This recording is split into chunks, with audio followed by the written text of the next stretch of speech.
Now, it's useful, I think, for us in Australia just to have a little reflection on where Afghanistan is.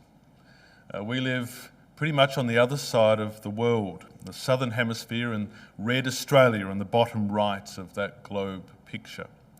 Afghanistan is in the top there, in the middle, and if we were to zoom in, we'd find it has some really interesting and challenging neighbours. So to the south and to the east is Pakistan, a tough country. To the east is a little slither of China, another difficult neighbour.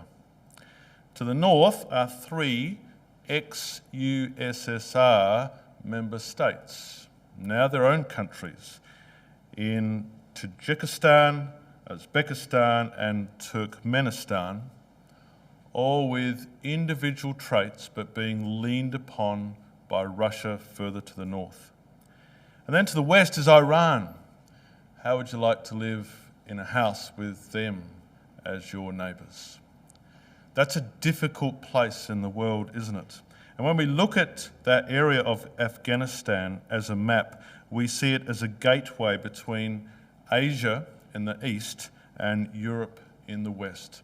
It's right there in the middle of centuries and centuries of conflict, and it's got a very, very difficult existence. We would not know what it's like to live in Afghanistan. Now, the country has a long history of just 2 things. The first is being conquered and dominated by foreign powers. It hasn't really had good long periods of its own control. There was one last century where a king ruled for 40 years, but it's rare. Afghanistan has generally been ruled and conquered by other people. That's difficult. And the second thing is that the people that live there have continued strife. They never agree. They might be extremists, they might be radicals, but there's always a radical or an extremist that's more radical and more extreme than you are. And they rarely agree. It's very, very difficult. And so there's been centuries of internally warring factions as well. Again, not a nice neighbourhood and not a nice place to live. It's difficult in Afghanistan. Now, it's going to help our purposes a lot tonight by having a little look at the history of that nation and seeing where they came from to exist like they do today. So the land was conquered by Darius I, the king of ancient Persia. And we're going to come back to him because he was in our reading tonight. It was conquered by the Persians in about 500 BC, and then after that by Alexander the Great in about 329 BC. Much more recently, Genghis Khan took over the territory in the 13th century. It wasn't until the 1700s that the land was actually called a single country. Only 300 years ago, it became an entity as a single country. More recently, during the 19th century, so that's the late 1800s, Britain looked to protect its empire in India and wanted to annex Afghanistan. And by annex, we mean take it over. Literally make it part of its empire. And it tried to do that, and it warred 3 times in a series of British-Afghan wars.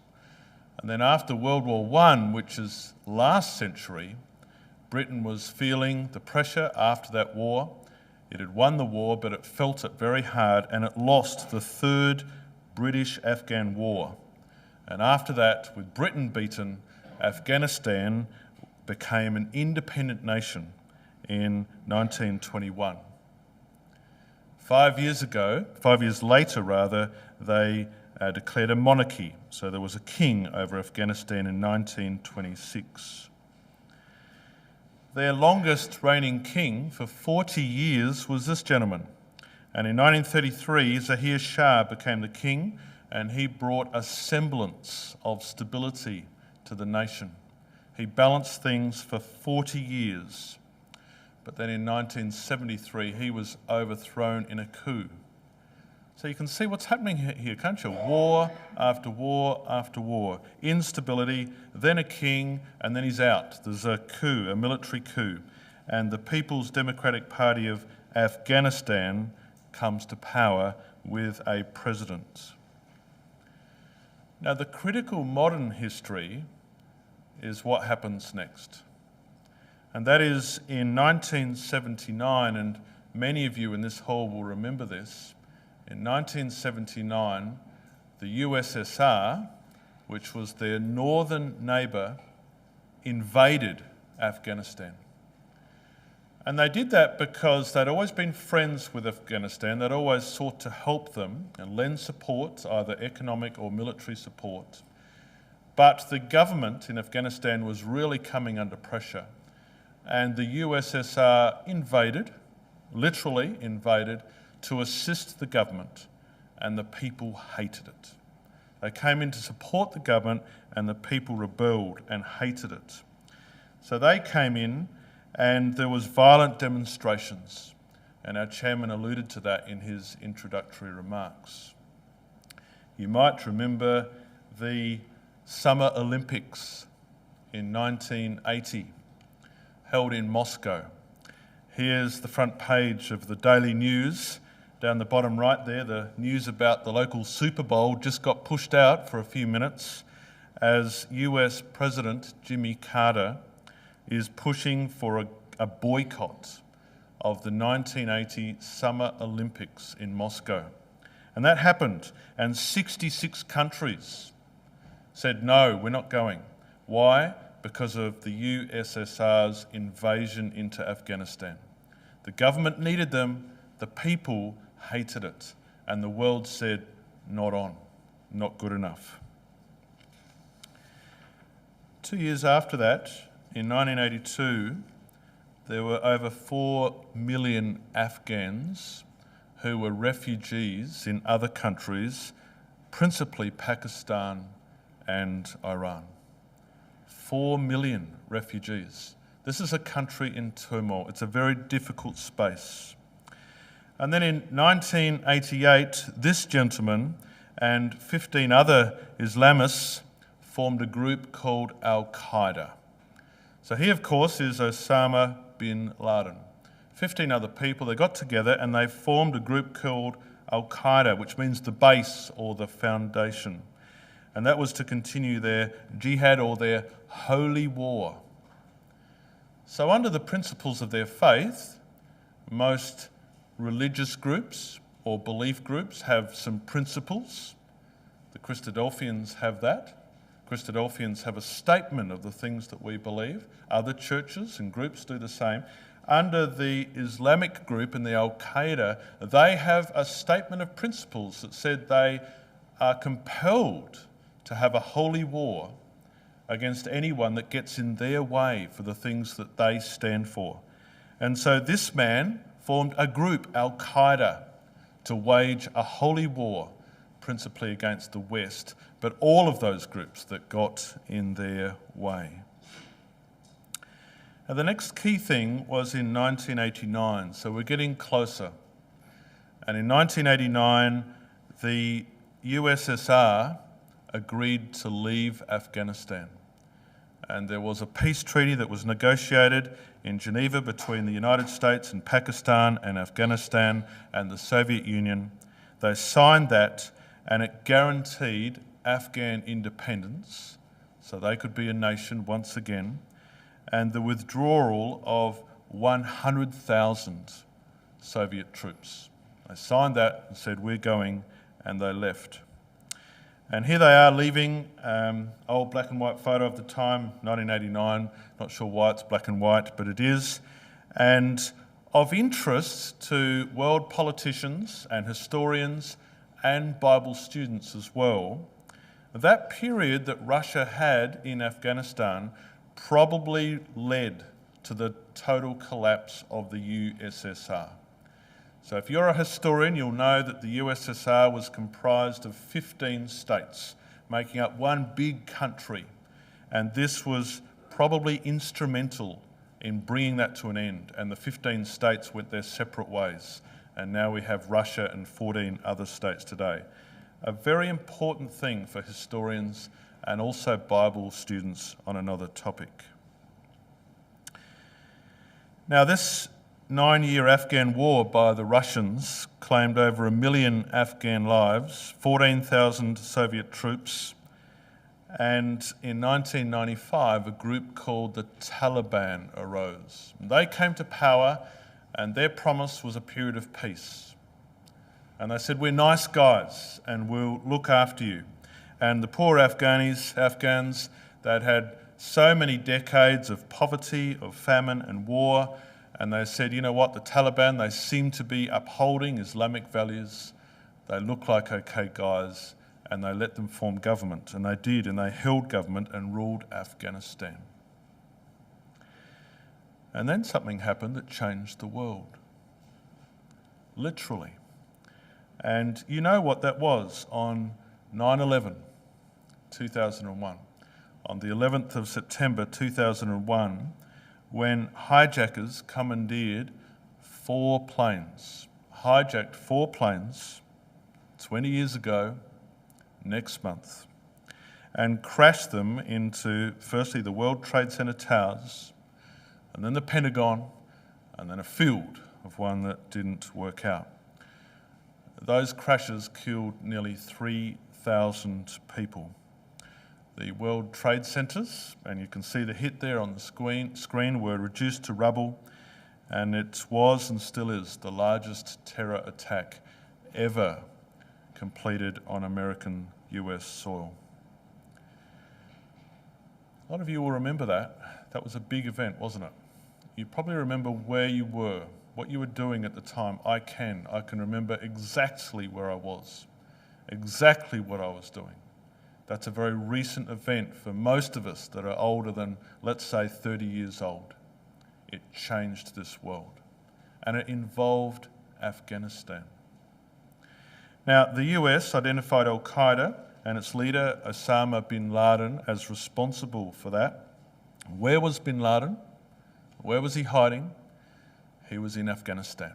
That's where he was at the time, under the protection of the Taliban, the same group that's ruling Afghanistan right now. So what the US did is this. They said, you need to hand over Osama bin Laden, and we need him now. And the Taliban said, no, we're not going to do that. And so the US launched a number of strikes. Their questions and demands weren't answered, so they launched airstrikes against targets in Afghanistan, invaded and ultimately defeated the Taliban 20 years ago and swore in an interim government. So America has been, as our chairman said, in Afghanistan for 20 years, administering, helping, maybe keeping peace and training and guiding that country through a period that lasted 2 decades. What's been obvious is that Afghanistan can't be ruled in traditional Western ways. We have a code of law. We have a Westminster system. We have laws that if you go out and you speed out on this road out here, you can get fined and you have to pay the fine. And if you don't pay the fine, there's penalties. We have a very structured way of life. We have a structured way of law. So does New Zealand and the US and most of Europe and the UK and North America. All through that, there is a structured way of living, and that structure does not work in Afghanistan. Structure does not work there. And America has taken 2 decades, 20 years to work that out, and last month left. In 2009, so we're coming forward 8 years from 2001, in 2009, President Barack Obama of the US approved more troops into Afghanistan. Now, at their peak, there were about 140,000 American troops in Afghanistan. You get those numbers. There were 100,000 Soviet troops that left at the very end. At its peak, the US had about 140,000 troops there.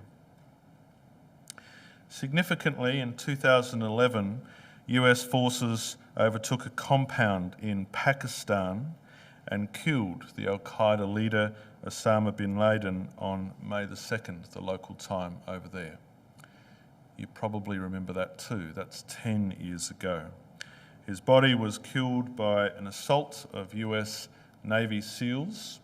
You probably also recall that they took his body out and they buried it at sea because they didn't want that body to go into the wrong hands. And it's in the water and gone. And then in 2014, so we're getting closer, President Obama announced a timetable for significantly reducing the size of US troops in Afghanistan by 2 years later, in 2016. The next year he abandoned it. He said, no, we can't afford to do this. We need to keep our troops there. So he abandoned that plan to withdraw the US troops by the end of his presidency, and he said, we're going to keep 5,500 US troops there. We need them there. We need them for peace, for stability of the region. We need them to keep back the Taliban. All the work we've done, we have to have a presence there. And here he is, and he's making that presentation in 2015, and you'll see the man on his right. Then Vice President Joe Biden, who is now with his arms folded for some reason. I don't know whether that's because he's trying to be tough or he was agreeing or disagreeing, but that's him there, actually on Mr. Obama's left, isn't he? And he was the Vice President of the time, and he has just overseen the complete withdrawal of those troops. Now, after President Obama, President Trump came along in 2015, and he committed to continued military involvement. He said, no, we need to keep this going. If we pull people out, there's going to be what he called a vacuum for terrorists. The terrorists is going to go woof and take over. And so Mr. Trump said, no, we need to keep this going in 2017. But then in 2020, just last year, the US and the Taliban signed an agreement in Qatar for bringing peace. And they had conditions for that. I said, this is the agreement, and you need to do this, and you need to do that. And sadly, the Taliban reneged on their agreement, and the deal was scrapped. But they kept on going, and in November last year, the US firstly announced that they would cut their troop size in half. And then in April this year, President Biden said, we're going to get them all out, every single one, by a very historical date, 9/11. Of 2021. And they did. And the withdrawal happened on July the 5th of this year. The 5th of July, the US left the Bagram airfield in Afghanistan.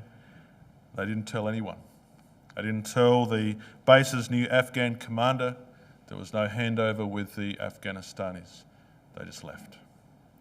And that was the way they decided to do it. I'm not saying that's right or wrong. It created issues. But perhaps if it had been staged and all out in the open and a big fanfare like the Soviets had, there would have been other issues. They just left. And the rest is history. That history has been a disaster for Afghanistan. So from the 5th of July, in just a matter of weeks, the Taliban has taken, you can see the map on the left, this is a BBC map, and the map on the left shows the mix between, in the yellow, contested areas of rule. So not sure who's actually ruling there. The green was the Afghan government, and at the bottom is the red, where the Taliban were in control. And you can see on the left there, you might say there's a mix of all three. And on the right, in mid-August, some 5 weeks later, the Taliban were ruling the country. So only a little dot, yellow dot on the right side, contested, that's Kabul, that's the capital. That's where the Americans were evacuating their citizens, and the rest of the country is red. You know, after 2 decades, 20 years of American presence and controlling, that is just an incredible map, isn't it? 5 weeks, it's gone, absolutely gone. And again, I'm stressing, I'm not saying whether it's right or wrong, I'm not judging, but the world is, and the world's saying, America, you wasted 20 years. You wasted $2 trillion. You wasted thousands of your own troops' lives. You wasted tens of thousands of the Afghan people's lives. You wasted 2 decades. And that's the world and what they're saying, and what The Economist magazine is saying, and what our newspapers are saying as well. And we've seen some harrowing pictures, haven't we, of the locals trying to get out, and they're jumping on aeroplanes, and you may have seen those images of a plane taking off and those poor people falling to their death because they desperately wanted to get out. They didn't want life with the Taliban, but they couldn't leave. President Biden was asked by reporters about the imminent withdrawal of the last American forces, and he said, "I want to talk about happy things, man," and I can understand that. It was a tough period for the US president. Many, many tens of thousands of people are dead, and the country has left. Imagine living in that country, friends. There's only 2 things that are guaranteed in Afghanistan. One is foreign control, and the other is internal strife between their factions. And it continues today. It's a terrible, terrible place to live. Now let's just pause for a second on the history and just explore a couple of things before we go to the Bible to make sense of all of that. You might have asked yourselves at some point, what's the difference between all these groups? And there is some subtle differences. They're all radical jihadist groups. The first one on the screen is Al-Qaeda. It means in Arabic the foundation or the base. That's what they're saying. This is their base. It was founded in 1988 by Osama bin Laden. It's a really extreme group. And you can see that from the 9/11 attacks, and they use a guerrilla-style warfare. Guerrilla-style warfares are not something that the US are good at fighting. They found that in Vietnam. It's not a thing that NATO did well at. It's not a thing that Australia would ever do well at. And that's what these guys do their best at. The Taliban, the second one on the screen, they're the ones that have just taken over the nation right now. And there are actually many Taliban groups. You might have heard or thought that there was one Taliban group. There's many, many ones. And the word Taliban means a student in Arabic. They were founded in 1994. They have the biggest following. It's a very, very big group. And they're less extreme, and I deliberately put an exclamation mark there. They're extreme, but they're less extreme. They too use guerrilla style. But what's really, really interesting is that Al-Qaeda don't like the Taliban. Why not?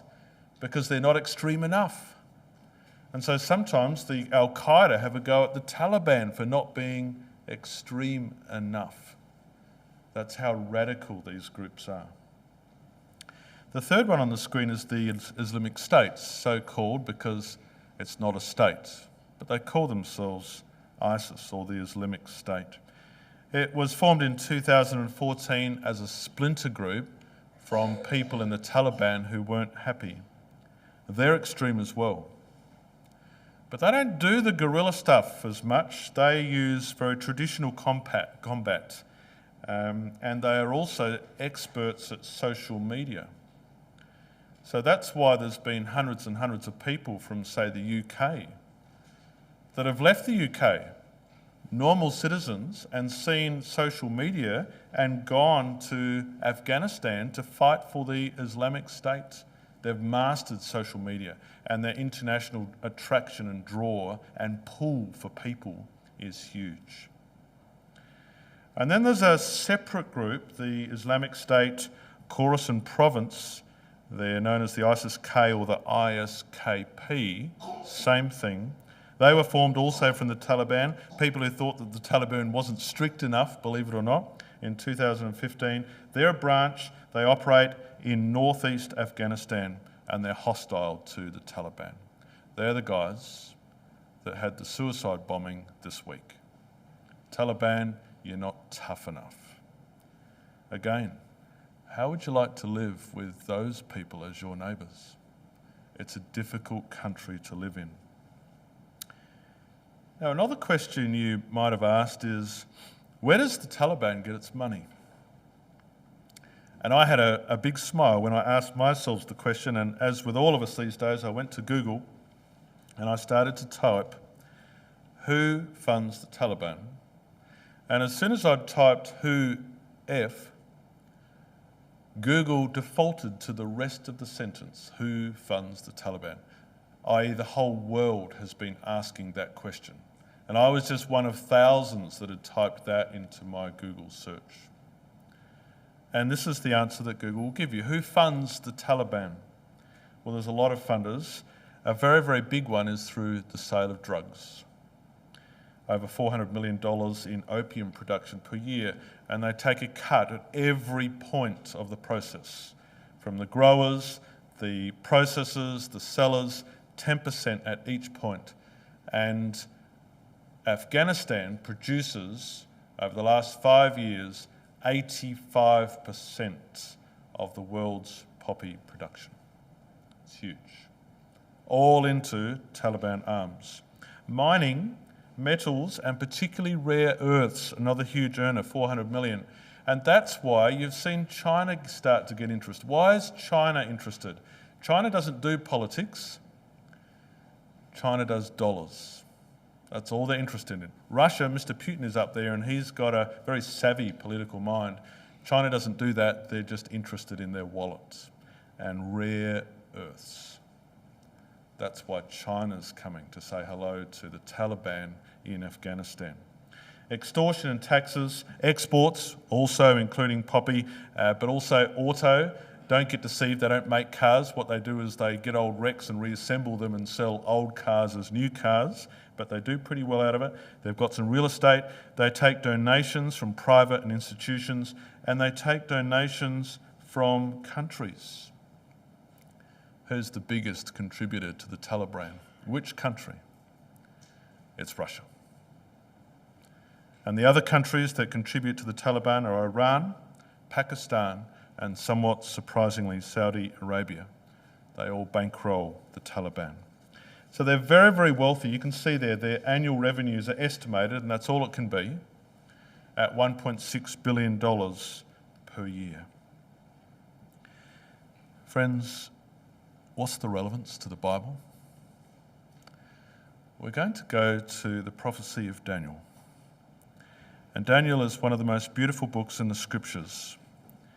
And I would encourage all of us to become familiar with this book, especially maybe our younger ones. Make it a challenge to learn this book, to get our head around the prophecies in it, because there's not a word wasted from our Father, the God of heaven. It's a magnificent book. First of all, what's a prophecy? A prophecy is something that a prophet, a person making the prophecy, says will happen in the future. So Daniel was a prophet, and Daniel came along about 600 years before Jesus Christ and said, as he was informed by God, he claims, these things are going to happen in the future. That's what a prophecy is. And his principal prophecy, and the main chapter in the entire book, is in chapter 2. We don't need to go there. We'll just put it on the screen. Chapter 2 is about a vision, a prophecy of a man. A strange man, because the man was made of 4 metals. It had a head of gold and chest and arms of silver, belly of thighs of brass, legs of iron, but its feet were unusual too. They were made of mixed iron and clay. And this man was standing there, all of these different metals, and a stone came out that was cut out of a mountain without hands, and it hit this image at the feet and blew it up, and it became like dust, and the stone grew to fill the whole earth. And Daniel says that's a picture of all of the kingdoms of this earth after Daniel's time, going to get hit by the stone of the Son of God, Jesus Christ, who will destroy the kingdoms of men and set up a worldwide kingdom. Two comments. The first is we've put the nations on the screen there. Daniel chapter 2 doesn't name the nations. Daniel chapter 8 names two of them. So we've got with certainty what the second and the third is. And all historians will tell you what the first and the fourth is. So there's no issues there. The first kingdom, Daniel says this, was you, Babylon, Nebuchadnezzar. The second was the Medes and Persians, says Daniel in chapter 8. The third was the Greek in chapter 8 as well. And the fourth, well, he doesn't name him, but everyone can work out, all Bible students, that it was Rome. The second comment is this is important because the Bible way of presenting things is always to say the end picture at the start. Daniel 2, the very, very first presentation, says the end picture. Christ has destroyed this world. The world's at peace. The kingdom of God fills the earth. And it says that at the start of the prophecy. That's a consistent Bible way of doing things. Genesis chapter 1, the creation of the world. Genesis chapter 2, lots more details. Zechariah 1, the first night vision.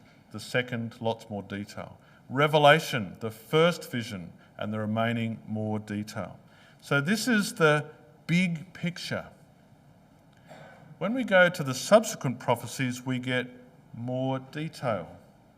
So if we went to chapter 7, which is the chapter before we read tonight, we get that this head of gold was no longer called a head of gold, but it was like a beast, a lion, an interesting lion with wings. That was the Babylonians in chapter 7. But here's where we want to concentrate our thoughts. Also in chapter 7 were the Medes and Persians, no longer a metal, no longer silver, but now identified as a beast as well. In fact, that beast was a bear. And that bear was told that it would devour much flesh. It was hungry, it was ravenous, it would take on the world. And that's what the Medes and Persians did. And Darius was the first king to take over at a world level Afghanistan when he ruled his kingdom, the ancient kingdom of the Persians. Let's pick it up in tonight's reading, where we see some even further detail from chapter 7, and we'll pick it up in chapter 8 and verse 2. I saw in the vision, so it's clearly a vision. When I saw, I was in Susa, the capital, the province of Edom, and I saw in the vision, it's repeated 3 times in the first 2 verses. Verse 3, I raised my eyes and saw, and behold, there was a ram. That's the ram on the screen. And he was standing on the bank of the canal. It had 2 horns. Both horns were pretty big, but one was bigger than the other. And the higher one came up last. So that's why it's the Medes and the Persians, 2 horns. And the Medes started first, but then disappeared. The smaller horn disappeared, and the bigger horn survived, and it became the kingdom of the Persians. And look what the Persians did in verse 4. They charged westwards and northwards and southwards, not eastwards, because they started in the east. The Persians started over there in the east, and they ran west and north and south. And verse 4, no beast could stand before him. There was no one who could rescue him. He did as he pleased, and he became great. There's the ancient kingdom of Persia. And Daniel made a prophecy about that. Beautiful, incredible. Look at the detail. And it all came to pass. Now, this Persian kingdom included Afghanistan. In verse 5, it was succeeded by another kingdom. And this one lines up with the Grecians, the Greek kingdom, or the belly and thighs of brass back in chapter 2. And here, in chapter 7 rather, it's represented as an animal, and the animal that God selects is a leopard. A funny leopard because it had wings. So this winged leopard is known for its speed. It's very, very fast. All leopards are fast. And its agility because it's got wings. In chapter 8 that we've just read, it had, verse 4, it came from the west. across the face of the whole earth without even touching the ground. It had this huge, conspicuous, notable horn, Alexander the Great, and it came to the ram and beat the ram and destroyed it. And it did. And Alexander the Great took over the earth. Also in that chapter 7 is a fourth beast, an indescribable, crazy beast, which in chapter 9 comes out of one of the horns of Alexander's 4 generals. I can't talk for too much more about that right now, but that's a subject for another night. Interestingly, what we will note in green on the screen in chapter 8 is that that power was at the latter end. It finished at the latter end, just before Christ comes back. And that power will fight Christ in verse 25, and it will be defeated by Christ in verse 25. This power that comes out of this fourth beast will fight Christ at his return. That power we're going to find in a couple of minutes is the power of Russia. Now here's Alexander's empire, and you can see the 4 areas there, the yellow and the purple and the green, and in the far west the pink area of 4 generals, and they took on that area. But the big red line all around the edge is his total kingdom, taken in years. It was an incredible advance. And what's interesting is he went all the way to the east and took Afghanistan. Alexander the Great took Afghanistan, and in fact he then married his favourite wife from that place, who he met over there. Her name was Roxanne. Plutarch says that he was the only woman Alexander ever loved.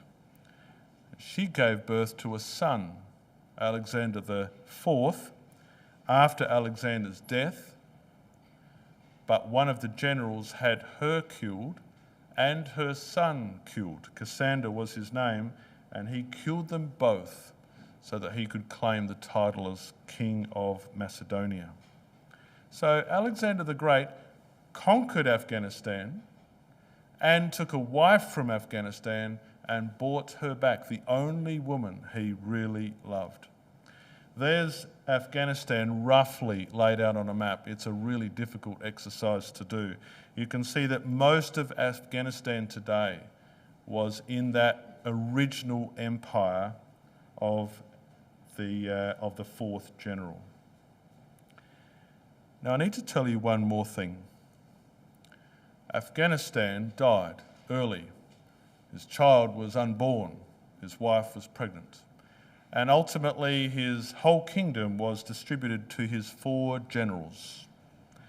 And to learn about what happened to those generals and what happened to Afghanistan, we need to come over to chapter 11 of Daniel. This is a wonderful chapter as well. And Daniel 11 speaks about the same things. We can't go through this in detail. In verses 1 and 2 it speaks. Verse 2 there, verse 1, Darius the Mede. Verse 2 about the Persians. So there's the Medes and the Persians. In verse 2 at the end it speaks about the next kingdom of Greece. And he'll be mighty in verse 3. And in verse 4 his kingdom would be broken and divided into 4 bits. So exactly the same as chapter 7 and exactly the same as chapter 8. Let's follow that on the screen. We've got the Medes and Persians, tick. We've got the Greeks, tick. We've got the Greek Empire split into 4 sections, tick. And then what we see in this chapter is a consolidation of the 4 kingdoms into 2 principal kingdoms. 2 in the north called the King of the North under Seleucus, and 2 in the south under Ptolemy called the King of the South. And the rest of this chapter is about the King of the South and the King of the North constantly fighting and constantly having battles. At the end of the chapter, in chapter 11 verse 40, we again, same as chapter 8, have a reference to the time of the end. So it leaves all of the history and it says, come right up to the time of Christ's return, verse 40, right at the time of the end, and the king of the south and the king of the north are still going to be fighting. Now the beautiful thing is that the king of the north defeats the king of the south, but then is defeated by our Lord Jesus Christ in verse 45. Those areas cover the same areas which we won't go to tonight in Ezekiel 38, with that northern confederacy and a southern group of resistors.